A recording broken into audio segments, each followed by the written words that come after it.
Welcome back to another episode of Georgia Sports Nation. We got some more Hawks and Braves content on the way for you guys today. It's going to be Hawks tonight in this episode. We're going to be recapping the preseason, our starting lineup predictions, as well as previewing our first regular season game, which comes next Wednesday up in Charlotte versus the Hornets. So we're gonna have a bunch of Hawks talk this next coming week. Next week, we plan on doing that crossover with We Talk Hawks TV. So we're gonna have a ton of panelists up here for you guys next week. It should be a great show this week and next week with the Hawks finally starting. NBA season is here. Great time to be a basketball fan. So let's get it. All right, Nate. I mean, not Nate. And what have you thought of the preseason so far? And what are you looking to see in the final game tonight versus 76ers? Well, okay. Our number one thing that we have been lacking, especially last year, was effort on defense. And we have seen that throughout the preseason. And it has been, extensionally, on another level. And that's my number one thing that has, absolutely changed about this team. They are getting back on defense, and they're actually hustling. You know, they're not having mental lapses and stuff like that. And it's helping, like, doing that on defense is helping them on offense. It's translating. Mm-hmm. And we've all been saying this. All last year we were saying this. So I'm just happy that they're finally starting to, understand it. Yeah. You're talking about defense. I mean, in the first 3 games of the preseason, like you said, I mean, it was lockdown defense. I mean, the Pelicans, they've been horrible in the preseason, but we had them locked down. We all 3 games really. This last game versus the Pacers, Trae and DeJounte did not play. I'm not going to take a lot of stuff out of that from that game just because those guys really didn't play. But that was the only game where I would say that our defense wasn't really up to par. If you remember last season against the Pacers, even with Tyrese Halliburton hurt, we gave up a lot of threes to them. Ben Shepherd was hurting us now. Benedict Mather and Aaron Nesmith had a great game against us in this preseason game a few days ago up in Indiana. So, that was the only game really where our defense just showed like the effort wasn't really there. And We Talk Hawks TV in the building. What's good, Damon? You ready for Quinn to reveal the starting lineup tonight? And by the way, hopefully we see the starting lineup revealed from Quinn Snyder tonight. Lauren Williams did ask him if we see the starting lineup in the final preseason game, and he said with a smile, "You certainly might see that." And so we'll see. In about probably 50 minutes from now, we might see the starting lineup to begin the 2023-2024 NBA season for your Atlanta Hawks. So we will definitely be keeping an eye on that as the show goes on, but it might come out a little bit after the show is done. So we'll see. But another thing this preseason that's really impressed me is just the overall ball movement and player movement. Like obviously Nate McMillan is not regarded as a very offensively creative coach, but we've really seen these guys, especially Trae, coming off curl screens, coming off down screens, getting the ball and getting into the lane with 3 or 4 options available to him. These types of things on offense are the things that make Trae, make Quinn, DeJounte, Jalen, the guys with really good passing ability and quick decision making, makes us even more lethal in the half court because we already know how good we are in transition. I mean, Trae, one of the fastest guys in the league, Jalen Johnson, Clint Capella, and Onyeka Okongwu both run the floor incredibly well. DeJounte Murray is going to the basket more. He's not pulling up for those mid-rangers as much, and we're putting more pressure on the rim. All of that is going to help us with a more efficient offense. Even though we had an excellent offense last year, we weren't probably as efficient, and especially Trae wasn't as efficient as he would want to. But I think that's going to change this year so far. Yeah, that's true. That's a great point. We're finally moving without the ball. Like that's to your point. Like that's something that some players have had trouble with last year, and you could say the year before too, we were kind of stagnant, or we weren't, you know, it, we were stagnant and it wasn't as fluid as it should be. You know, we were just known for, as you said, running in, in transition, and that's about it. I mean, because we weren't very, what's the word I'm looking like, efficient, like you Yeah. said, in the half court. Yeah, in the half court, it was just, like you mentioned, we tried to get out and run as much as we could under those last 21 games with Snyder. But in the half court, it was mainly just pick and roll. I mean, we were still running the Nate McMillan pick and roll offense, his system. So we're going to see a different offense for sure this year. Southside says AJ Griffin needed that Pacers game because I was kind of iffy about him. And here's the thing, shooters are going to go through a slump. Well, but overall, when you think about AJ Griffin, you just think dead-eye shooter. That's what you think. And for me, I really wasn't that worried about AJ. I mean, he's shown that his shot over 5-6 months, he only played bad for 1 month out of the entire year, really. I mean, after the All-Star break, people say, he started to take a downturn, and maybe he did. But if you look at his overall stats, his second half overall really wasn't that bad. It was just that last month where he really struggled. Right. And this Pacers game, I will say, though, it was a huge confidence booster for him because he had been struggling with that shot a lot. And it was great to see him hit a couple shots off the dribble, a step back three. He hit shots around screens. He did that. He did also take some of those 1-2 drill pull-ups that, he scored a lot on in his first year. But to come out of that game with 15 points and an efficient 6 of 10 from the floor, including 3 or 4 from beyond the arc, that's just some confidence for AJ because he had been struggling with the shot to begin the preseason before that game. At one point, he was 2 for 18 from beyond the arc. So, when a shooter is going into the preseason in a slump, that's not a great sign. So this was definitely a confidence booster from AJ, and definitely needed that for his confidence. But I really wasn't worried about him, if you get what I mean. Yeah. I wasn't worried about him either. I mean, he was going to eventually pick it back up. And also, I wanted to add that I was surprised because we looked horrible early on in that game. And the way they came back in that fourth quarter, they've been doing that, multiple times this every preseason game, yeah.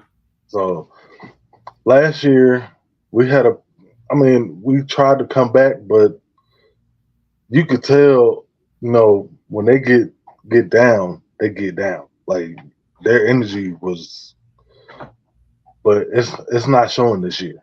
Like they're showing more heart, and because I think it's because we have more veterans on the team. That's true too. Yes, Wesley Matthews, Patty Mills, Clint Capella is definitely one of those guys. Yeah. Garrison Matthews, you can count there too. So we've got veterans, but specifically Patty Mills and Wesley Matthews, those guys won championships. They're veterans who know what it takes to win and be successful in this league. And I think that's a big difference from last year. That's facts. Yeah, huge difference. Another thing I want to mention in this preseason is I want to focus in a little bit more on Jalen Johnson because this is a guy who a lot of Hawks fans thought that he's a future. He's going to be insane. We've seen flashes of his playmaking in the full court on a fast break. He's finishing at the rim when he's going downhill. I mean, it's pretty much unstoppable. But we needed that to translate to the half court, and boy, he's done it. Yes. He's done it. I mean, he's taken. I'd still like to see him shoot the ball a little bit more, just with no hesitation, because Quinn wants his guys to let that thing fly. But Jalen, the playmaking has translated to the half court this offseason.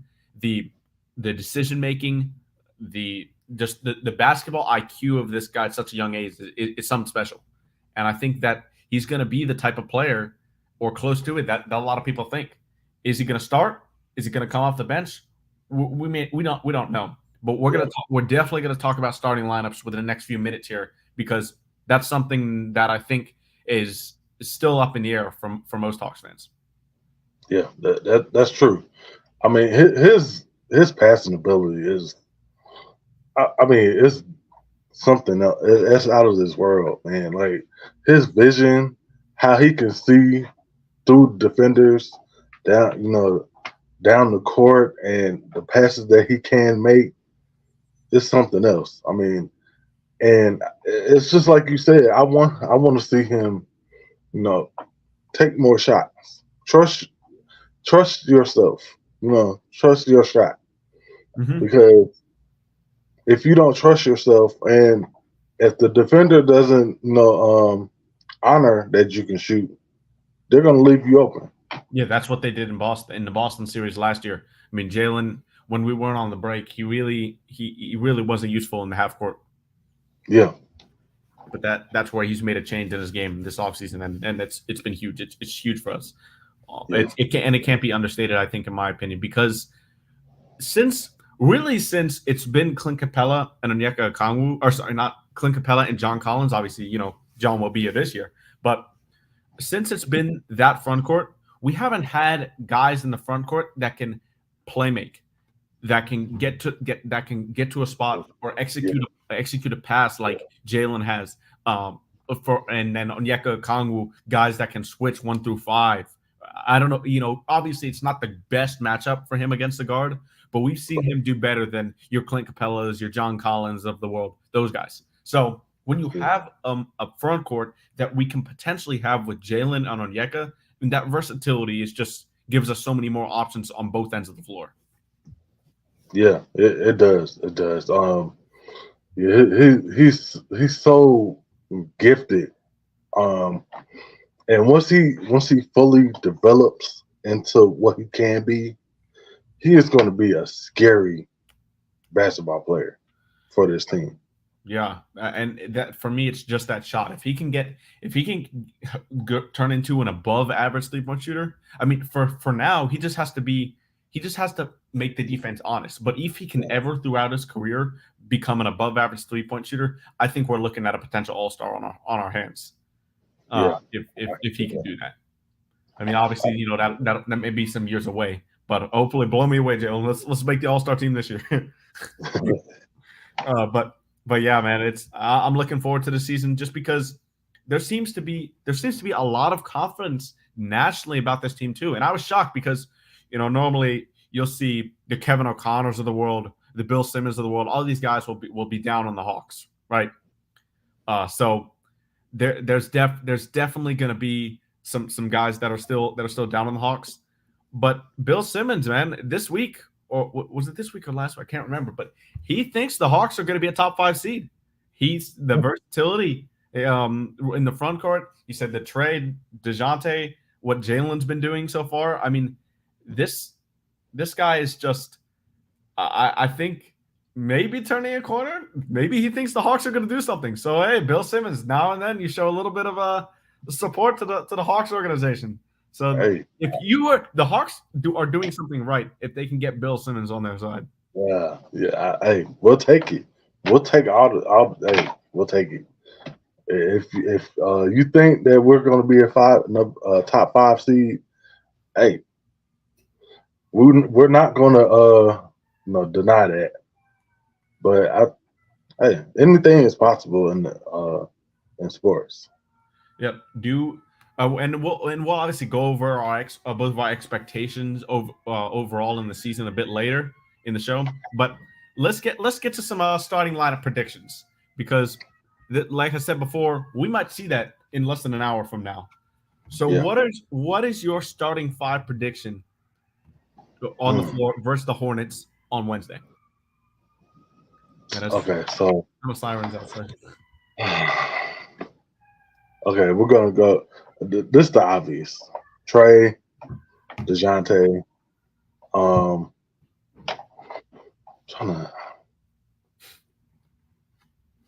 You know what? I'm gonna do Bay. Well, hold on. Damn, Hunter, of course.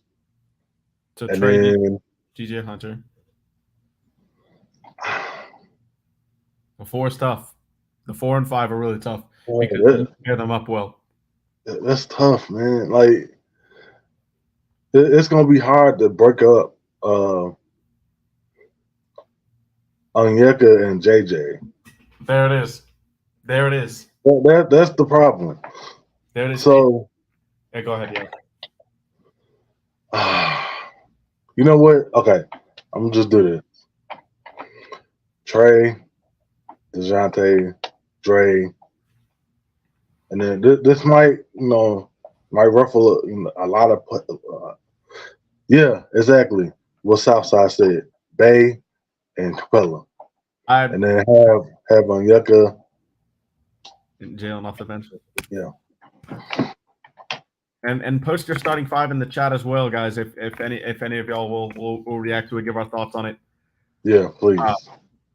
Yeah, but I incline to agree with you, and both of you. I think you hit the nail on the head because for me, and yes sir, yes, get these likes if you're the first time. Welcome, appreciate y'all subscribing to any of the channels that broadcast Georgia Sports Nation. But this starting five right here, I think that's the starting five you're gonna see, or that's the starting five I at least want to see on Wednesday night. Because here's the thing, Trae, Murray, Hunter, I think regardless, you're gonna see those three start for sure. But Bay and Capella, I don't know if you can put Jalen with Capella yet. Because the spacing is the first issue. But if you look a little bit deeper into starting Jalen and Capella, think about it. What's Jalen's biggest strength on offense, Ant? Playmaking. Playmaking, right? Now, if he's already playing with Trae and DeJounte, are we going to get the ball? Are we going to give the ball to Jalen Johnson and say, hey, make a play? When you have Trae, who's a better playmaker on that team, and Murray, who's, that's his more ideal role. I think Jalen's honestly a better passer than Murray, but Jalen can't make as many plays off the dribble as Murray can yet. That's true. That's true. So I think starting Jalen, as much as I like him more than Bay, and I think he's going to be a definitely better player than Bay over the course of his career, I think you need to start Sadiq at the 4 with Capella because of spacing, and because if you get that Jalen playmaking off the bench with like a DeJounte stagger, those two combined with Onyeka Okongwu's versatility in the front court, adding to Jalen Johnson's already versatile game, you have a perfect pair in my opinion with Jalen and Noah, and you can't separate that. So it's less about how I think Jalen. It's not about how I don't think Jalen can start. I mean, I'd love for him to start. But in my opinion, Capella's going to start on this team. I know fans and me personally, I think Onyeka has the ability to make Capella almost unplayable in certain matchups. Like against the Celtics, for example, last season in the playoffs, Clint Capella couldn't play when Al Horford was on the floor. He just couldn't. No. Took him away from the basket on the 3-point line. You got to play Onyeka. And I think in a good number of games this year, Onyeka might outplay Clint. Not to say that Clint Capella isn't good, because we have 2 starting caliber centers on this team, but I think that will happen sometimes this year, and you have to be prepared. I think Quinn does for making those matchups. Hey, you explain what Damon just said? Damon said Quinn trusts Bay more than he does Jalen right now. That's true. I mean, Jalen is still young. So he has to learn more, but it's just like what you were saying. So the spacing is going to be a problem if you have JJ on with Capella. I mean, it's basically going to be like, I'm not comparing the two, but it's going to be like when. Who am I thinking about?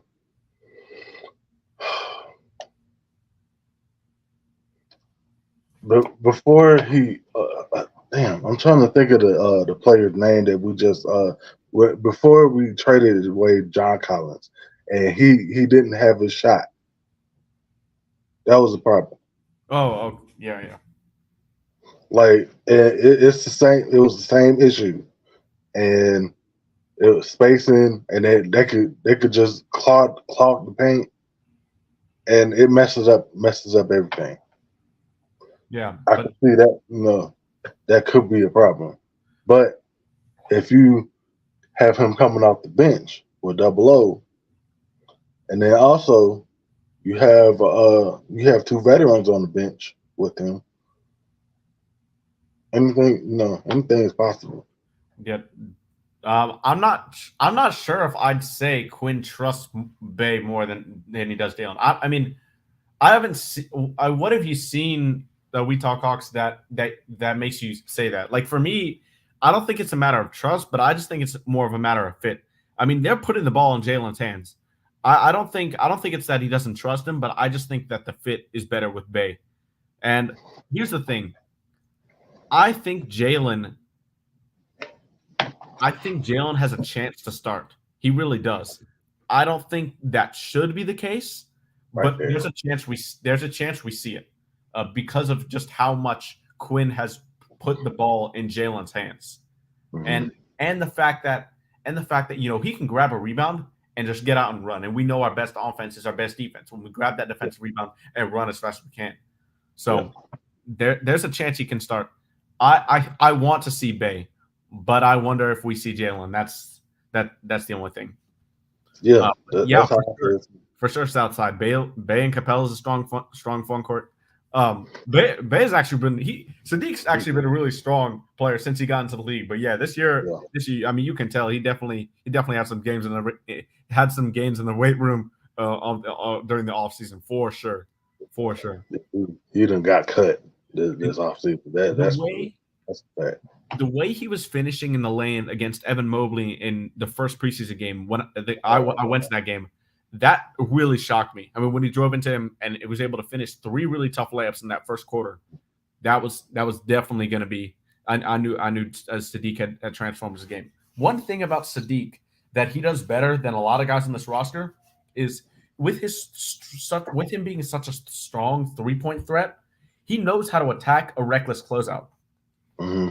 Hunter, and while Hunter's a decent 3-point shooter, like you can't leave Trae Hunter wide open for 3. You can't do that. But he doesn't attack closeouts very aggressively. Sadiq does, and that's one thing why if we need offense, you might see DeAndre, depending on how he is in that game, you might see him on the bench to start to close the game. Just because if we need that pure offensive possession, as Sadiq is just more aggressive, he's more confident in his shot, makes quicker decisions on the offensive end. Obviously, if we need defense, Sadiq's probably not going to be on the floor. You're going to see, if we need like pure stops, we're probably going to see a lineup of like DeJounte, probably Wesley Matthews, Hunter, probably Jalen and Onyeka, or maybe even Onyeka and Clint, depending on who's at the 4 and 5 for the other team. If we need a stop on that last possession. Yeah, that's an all defense type lineup right there. Like, yeah. And let's see. Blackberry said JJ should start, but he probably won't. Bay should come off the bench. I wouldn't say. I mean, I get it, but I don't think JJ is ready to start just yet. He needs. It's just like what we've been stating. He's a playmaker, and if you already have 2 playmakers on the starting lineup, then that's going to be you're handcuffing him basically, and I think him coming off the bench is going to be better for him because he can work on that shot, and he can also play make. Yeah, and yeah, I agree.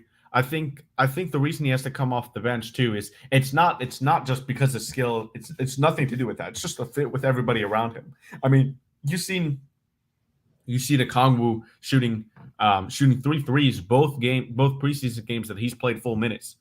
That even he can space the floor a little bit now if we see that into the regular season. So with Jalen Johnson, you need a lot of shooting around him, and I think if you're going to play AJ Griffin at the 3, Bogey at the 2, DeJounte or even Kobe Buffkin if he gets some early minutes at the 1, all those guys can shoot around Jalen Johnson, and that's what you want, shooting around him.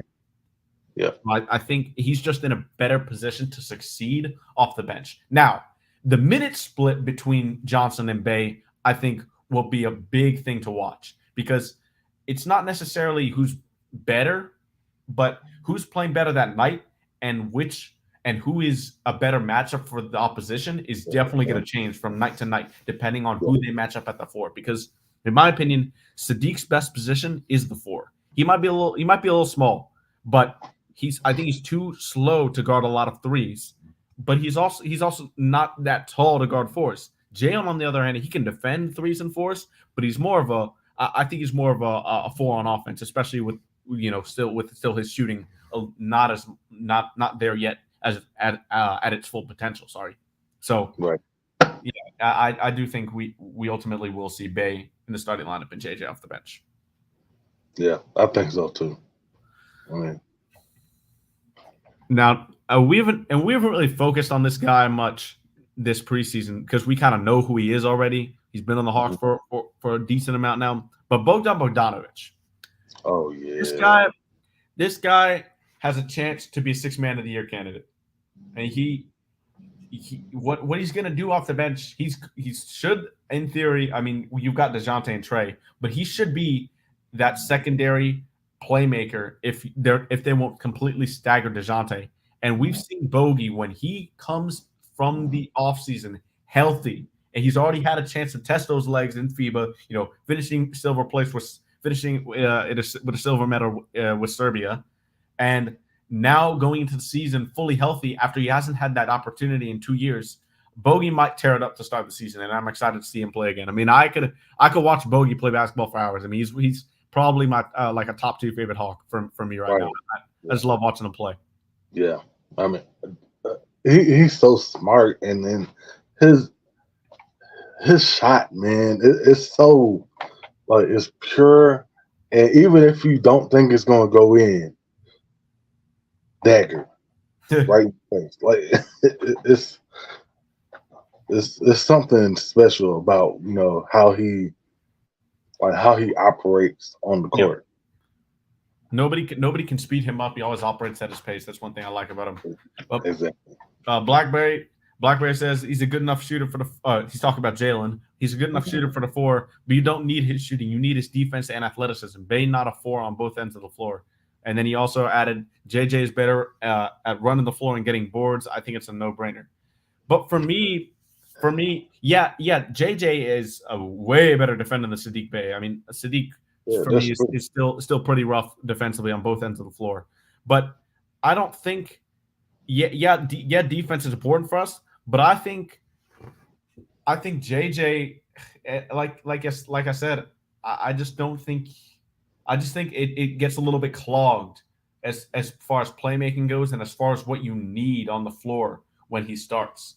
Out of Trae and DeJounte, Trae's going to shoot those threes. DeJounte is. Dre's still a little bit hesitant shooting threes. We don't know what his volume is going to look like to start the season. And Capella, obviously, he's not shooting threes.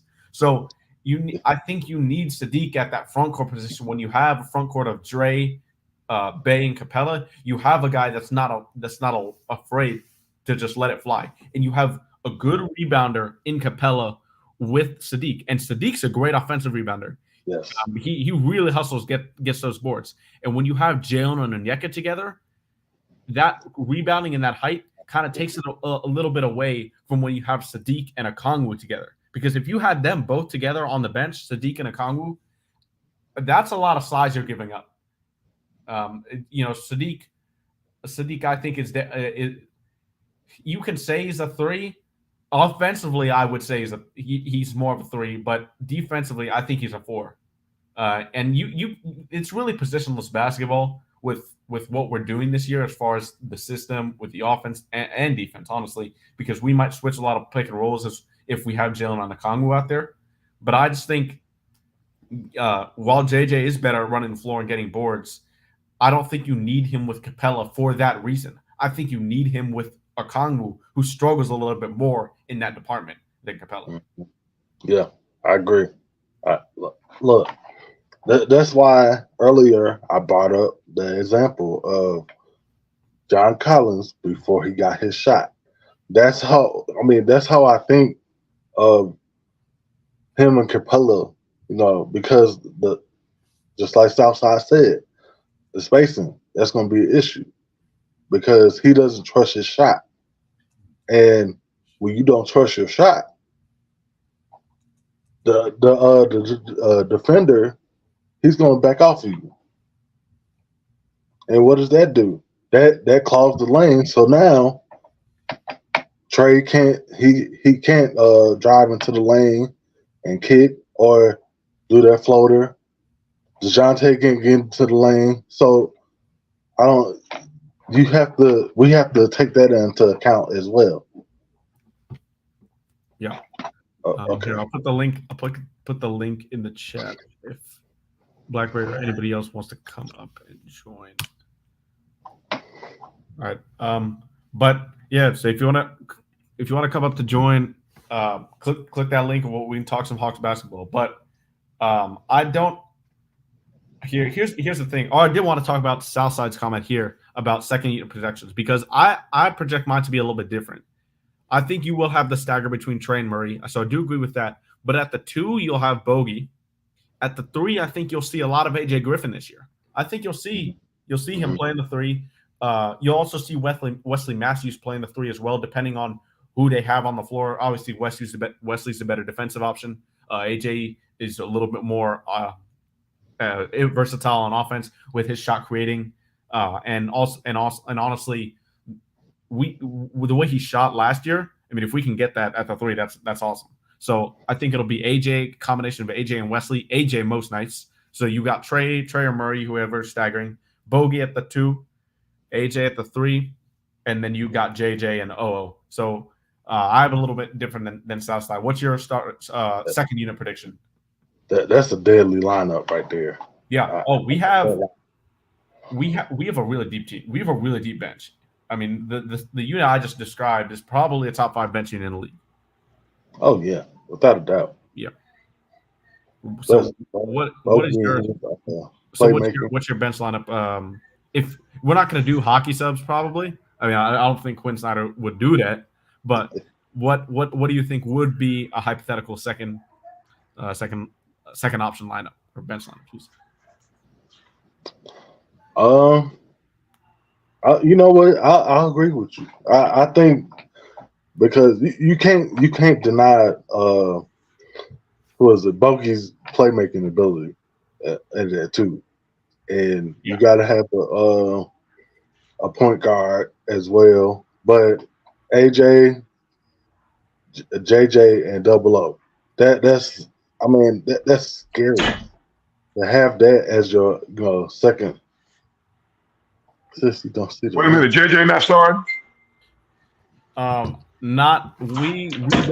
We don't think he will. I don't know yet. Why? Because of the matchup with Capella. Capella's a better rebounder than Okongwu. I think you need there are three reasons. The first one is just spacing with Jalen and Okongwu. There's not a lot of 3-point shooting. Quinn's gonna want the majority of guys to let it fly from 3 on most possessions. So that's one. 2, Jalen is a better rebounder than JJ's a better rebounder, defensive rebounder than Bay. Bay might be better offensive rebounder.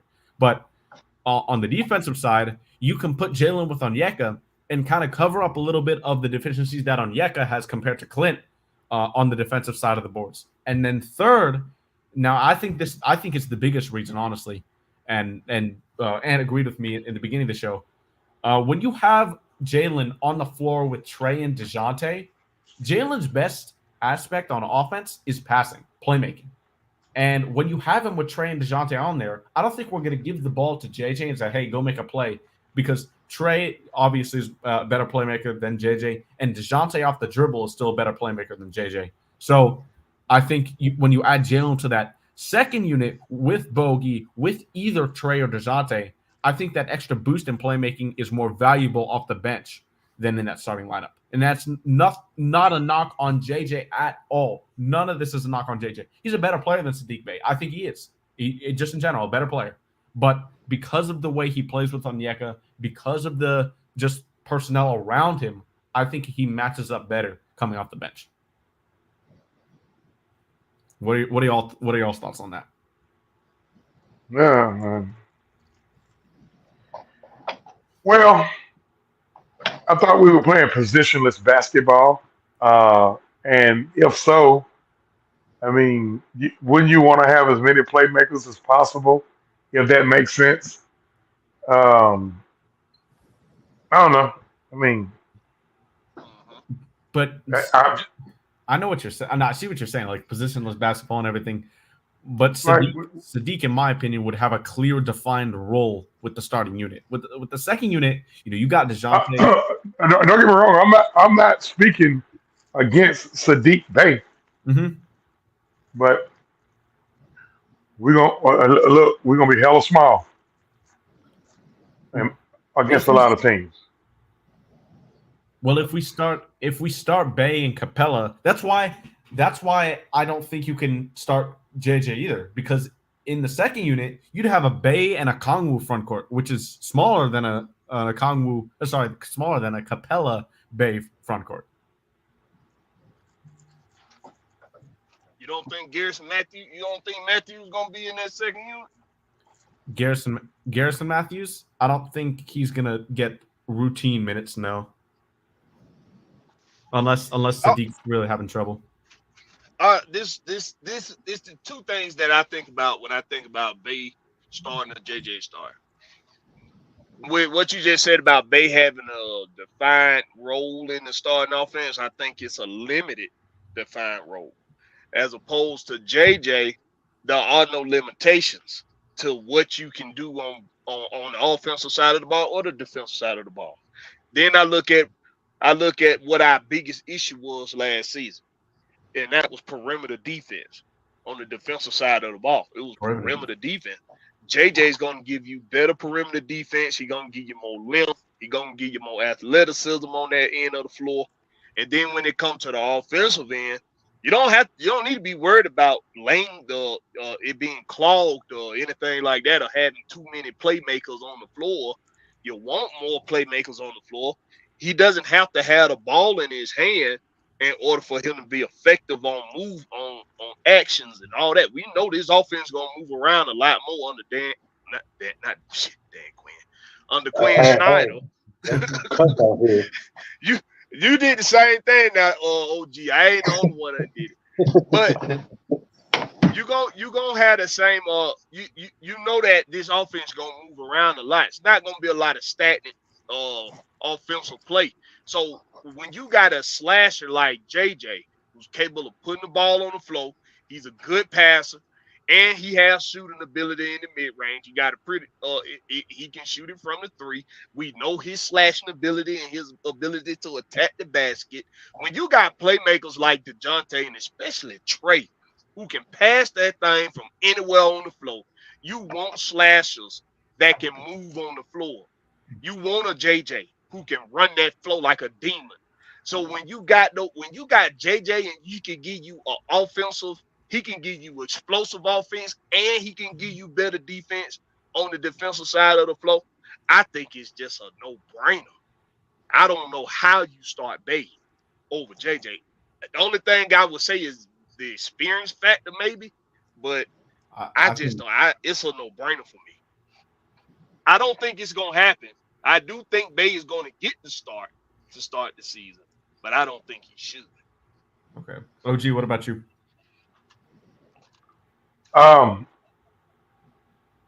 They both got different. See, they got different skill sets.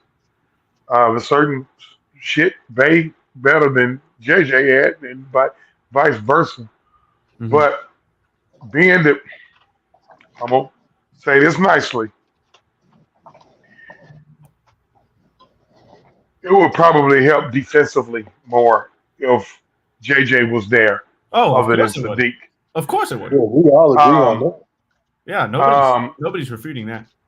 Because his length, he has the body to guard the post, and he has the length to guard the perimeter if need be. And He's then just a better defender overall. it'll take some of the pressure off DeJounte and DeAndre from a defensive standpoint. And I'm going to leave that right there. They're going to be moving around too much for to be worried about playmaking. They're going to be moving around too much. You want playmakers in movement. You want them. But then we only have, if we start JJ and keep the rest of the 5 the same, we only have 1+ 3-point shooter on the floor.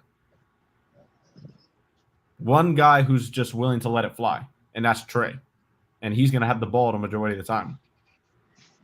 Well, you got to trust that DeAndre Hunter is going to come along. We know he can shoot the 3. Yeah, we know he can. DeJounte, DeJounte was more efficient last season than. DeJounte was excellent last season from 3. He was our best shooter for the first 2.5 months of the year, and he ended with the best 3-point shooting of his career, a career percentage, and over 100 more attempts than he took his last year in San Antonio. I mean, that was really impressive because that was the biggest question with DeJounte. Could he catch and shoot threes? Because you knew the ball was going to be in Trae's hands the most. So he passed that, yeah. Yeah, I just think it's a no-brainer, man. JJ can attack the basket. He can move around better. He's better at passing the ball than Saddiq Bey. He's better in defense. Hey man, it's a no-brainer, man. Saddiq, the Hawks starting lineup for tonight's preseason finale: Trae Young, DeJounte Murray, DeAndre Hunter, Saddiq Bey, and Clint Capella. So now that's not definitive. That's not definitive. But Quinn did. JJ started 3 of the other games. So Saddiq only played in 2. But no, Blackberry, you don't know. You weren't on the beginning of the show, but Lauren Williams a couple days ago asked Quinn Snyder if we might see the official starting lineup for the year in the preseason finale, and he said that's certainly an option. And he said that with a smile. So, and maybe that's why everybody was so focused on the starting lineup tonight. So Saddiq is starting. I mean, it's not definitive, but if you were putting money on it, it would the odds would be more in Saddiq's favor. So yeah, like I said, I didn't think it was gonna happen. Yeah, but I think it definitely should at some point in the season. Hopefully it works out the way the starting 5 is going to come out there if it is Bey instead of JJ. But if we still having issues on the perimeter, I don't see how you don't make the switch. I see what you're saying. There's an argument to be made for JJ. It's not a no-brainer either way, in my opinion. But I just think Saddiq provides more positives for the players around him than Jalen Johnson. That's the only thing. But any last thoughts on starting lineups before we start to preview the Hornets game? No. I mean, hey, look here. Hey, I'm just going to hope everybody stay healthy. Yeah. We need healthy. We need to be healthy. All right. Now, Charlotte Hornets. They were thrown on our side last year. 1-3 versus the Hornets last year is not a good look. Definitely not a good look, including one loss without LaMelo, without Terry Rozier, and without Cody Martin. 2-6 in our last 2 years, right? Damn, yep, 2-6 in the last 2 years. Okay. Didn't they mop us up the year before too? I don't remember. Yeah, I think they got us the year before too. So I think so. So yeah, but in other words, we need to get the perimeter defense sorted against this team because Terry Rozier, LaMelo Ball, both of these guys will be able to get into the paint. Obviously, Terry will stay more on the perimeter than LaMelo does, but the perimeter defense was our biggest issue this year. DeJounte, this is pretty much going to be you guarding LaMelo. Maybe he's big enough and not quick enough to start DeAndre Hunter guarding LaMelo, but we'll see because the Hornets have to deal with this Miles Bridges situation. They haven't announced a suspension for him. They haven't announced a waive. What are they doing with Miles Bridges? Nobody knows. Hunter will probably guard Rozier. They'll probably put DeJounte on LaMelo. Oh, you know what? No, Hunter probably would go to LaMelo. Because they still have Gordon Hayward. Obviously, Gordon Hayward's not what he once was, but if he can stay healthy, Gordon Hayward can still produce. So I think you'll see. I think you were initially right though. Probably DeJounte on LaMelo, Trae on Terry Rozier, Gordon Hayward on Dre, a Sadiq if he starts, or JJ. Oh God, on PJ. Did you say it? Wait a minute. Who gonna guard Terry Rozier? Probably Trae. I mean, you can't put Trae on Gordon Hayward or LaMelo. You got to put him on Terry. Shut up, Bucko. Go somewhere. Shut up, Bucko. He's got to go. Shut up, Bucko. Okay, I'm back. Yeah, you better pray it up now. He got to do something. Yeah, and then they obviously Clint Capella will be guarding Mark Williams, who, in my opinion, is poised for a great season in Charlotte. I'm gonna tell you somebody else who gave us hell last year. That Nick Richards dude. Nick Richards. He was very active on the board. He was extremely active. Yeah. So I mean, boards and perimeter defense is going to be the number one thing on this team because this team is going to shoot a lot of threes. I mean, Nick Smith probably going to shoot a lot of threes coming off the bench. Brandon Miller, rookie of the year, he's going to be a rookie of the year candidate. He's going to be coming off the bench, and then you got JT Thor at the 4, and then Nick Richards coming off the bench for Mark Williams. So this team is going to be better than they were last year. Obviously, LaMelo being healthy is a big part of that, but we've got to be able to at least win the season series against these guys. There may be teams like Southside says that gives you trouble. And for the Braves for the season, you got the A's. We got swept by the White Sox. So there are going to be teams that give you trouble, but you can't go 1-3 against an inferior team. 4 games that can't happen again this year. Or they felt like we was an inferior team. You want to know the truth? It felt they like felt like. Yeah, they felt like we were the inferior team. Yeah, it felt like it. I'm just saying on paper, we know that we aren't. Well, you know what? I'll give you the better example. The Phillies in the playoffs for the last couple of years. Yeah, we look pedestrian at best. We did. It was not fun to watch. Not fun to watch at all. But yeah. I think the Hawks in general over the past few seasons, even if we haven't had the best team, have started off the season well. I mean, we're pretty sure we were 7-3 over our first 10 games last year, or we were 7-5. We were 7-5. I know we started 5-3 at one point, but they've started off the season well. Let's see if we can do that again. And then against Charlotte, another key is they play really fast. LaMelo, Terry Rozier. PJ Washington likes to run the ball and shoot threes coming off the break. So these guys, we're going to have to get back on defense. That's something that Quinn has been young. Practice, we've seen him watch videos. I mean, these guys have hopefully got it itched into their brains that they got to get back on defense. I mean, this is how you win games. Defense is going to win you games based on effort. So if you get back on defense and defend LaMelo from getting into the paint, I think those are the 2 keys that'll allow you to win this game. What about y'all? What are some individual keys to get the W? I agree. Getting back on defense and hitting those lanes. That's another key. Like getting steals and block shots. You know, the little things. You know, getting on the floor to get loose balls, you know, stuff like that.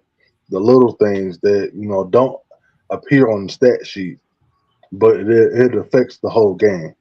Yeah, coming out with more effort against an inferior team. Yes. OG, what about you? Contest, man. Contest all shots. Don't just give them open looks.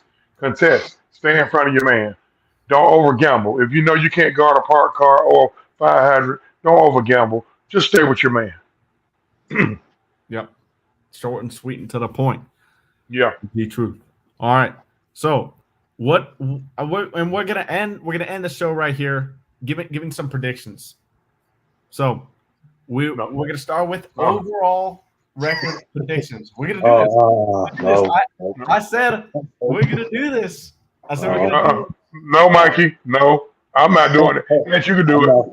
I've been wrong as hell 3 years in a row. No. And you're not doing it? I'm not. I've been wrong as hell 3 years in a row. We done got burnt too much, Mikey. I tell you what. You know what? No, I'm not gonna be a buzzkill. All right. No, I'll go first. I'll go into the fire. For me, I think we end with a record of 49-33. I think we'll be the 4 or 5 seed. I think that to get there, we need Jalen to be Jalen. We need Trae to be more efficient, and we just need to keep guys out of the paint. Those are my three big things that'll lead us on the way to getting that 4 or 5 seed. Hopefully 4th seed with home court advantage for the first round of the playoffs. That's me. Go ahead, OG. 46-36, either 5 or 6 seed. All right. I'm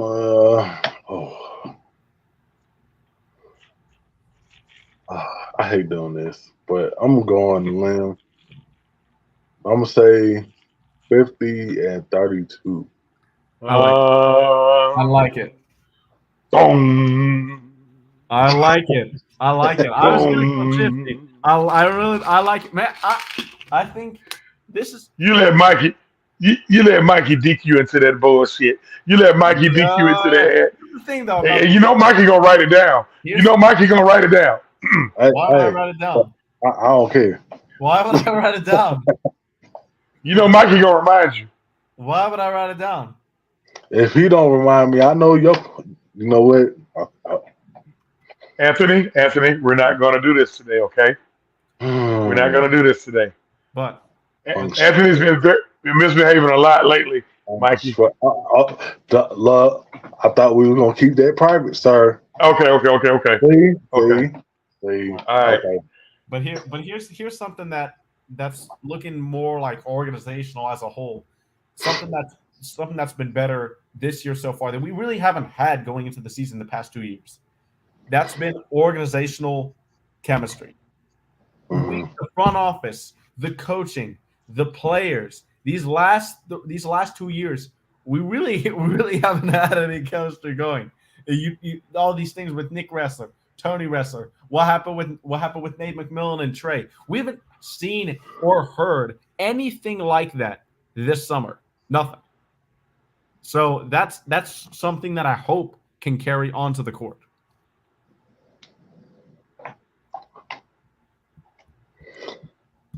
Yeah. Okay. Oh my goodness. Go ahead, man. Mikey, I'm gonna go tell you. Right now, I'm under a gag order. Oh my goodness. I'm under a gag order right now. I'm under a gag order. So I'm gonna say, you're right, Mikey. You can't lie. It hasn't been. I'm under a gag order. What Mucha said? Emotional damage. Me and Black Perry been put on probation. Oh my goodness. Oh. Hey, ATL Leo, look here, man. Hey, look, man. I'm on probation right now. I'm on probation. Go Hawks. Go Hawks. I'm on probation right now. All right, and with that being said, we're going to end the show right there, guys. Thanks for tuning in tonight to Georgia Sports Nation. Hawks basketball starting on Wednesday next week. NBA season starts on the Tuesday before, so don't forget to tune into the games. Don't forget to tune in next week, too. We Talk Hawks TV / Georgia Sports Nation crossover. So next week, be sure to tune in, 6 p.m. Eastern time. Look at Southside. See, look at Southside yesterday. Southside, Okay. Southside, and they instigate. Southside, they tell you they ain't shit. They ain't shit. They instigate. Okay, all right. Yeah. All right. Don't forget to tune in next week. If you're on YouTube, don't forget to like, comment, and subscribe, and we'll see you guys next time. Peace. Peace.